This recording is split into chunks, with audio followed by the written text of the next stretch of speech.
On l'a essayé et je commence avec toi, Sam. Oui. Tu as essayé quoi? Un Mercedes-Benz GLE 450 Hein? E. OK. Et le E est très important parce que c'est une version hybride rechargeable. Et on se rappelle, en 2020, quand ce modèle-là est arrivé, Mercedes nous avait dit « Oui, oui, on va l'amener. » Finalement, non, on ne l'amène plus. Ouais, Puis là, je me toi, t'es rappelle allé... au lancement, puis écoute, là, c'était à la fin du monde, 100 km d'autonomie. Ouais. Et là, t'es retourné au lancement du rafraîchissement. Ils ont dit « Non, non, on ne l'amène pas. » Finalement, oui, oui, on l'amène. Ça, j'étais en maudit parce qu'il était dans le parking. Les Américains l'essayaient, puis nous autres, non, on touchait pas à ça. Fait que toujours est-il que c'est un modèle qui est maintenant disponible au Canada, un modèle 2024. Et ce qu'il y a d'intéressant, je trouve, avec ce produit-là, c'est qu'on veut s'attaquer à BMW, qui a un X5 hybride rechargeable depuis déjà plusieurs années sur notre marché, qui gagne en popularité, ce modèle-là aussi, ici au Québec. Donc, Mercedes va avoir, bien sûr, sa part du gâteau.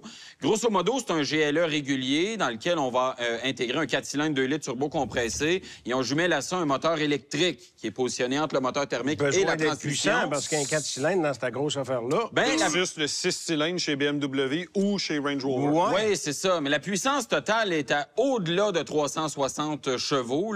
C'est quand même très puissant, mais ce qui est surtout intéressant, c'est l'autonomie annoncée. On annonce 77 km d'autonomie électrique, ce qui est quand même très bon.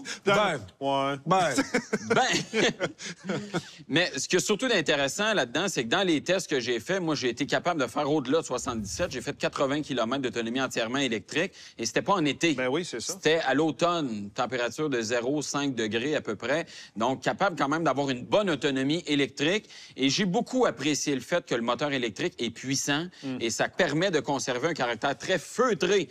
Parce qu'on sait que dans les véhicules hybrides rechargeables, souvent, quand le moteur électrique est avant la transmission, on sent des changements de rapport et c'est vraiment lassant à terme. Mais dans ce véhicule-là, pantoute. C'était vraiment très doux et j'ai vraiment apprécié cette composante. Est-ce que le moteur 4 cylindres s'élance régulièrement? Non, on est capable d'avoir beaucoup de puissance électrique, de fonctionner en mode entièrement électrique jusqu'à temps que la batterie soit épuisée. Et à ce moment-là, le moteur thermique entre en fonction. Est-ce qu'il se met à râler? Et c'est ça qui est décevant, c'est que ce 4 cylindres-là...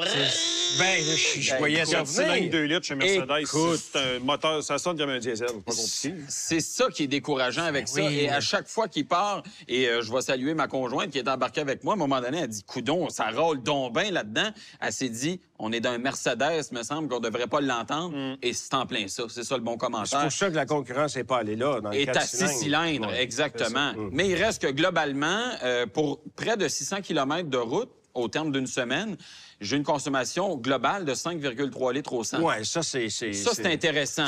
Ça varie beaucoup en fonction du type de circuit, mais il reste que le chiffre est bon quand même. Là, j'ai fait beaucoup de routes. Là, bon, je suis allé à Laval, Longueuil, etc. On s'est promené quand même pas mal. Donc, utilisation à peu près 50 en mode électrique, ce qui fait qu'on peut penser qu'en mode purement thermique, on va avoir une consommation autour de 10 litres au 100, à peu près. Et bien sûr, ça va plus bas quand on roule majoritairement en mode électrique. Recommandation d'achat? Bien, c'est sûr qu'on va laisser ce véhicule-là arriver. Mécanique très complexe. On va voir quelle sera la performance éventuellement. On va l'avoir à l'œil très certainement. On touche pas à ça? On touche pas à ça. On est en évaluation.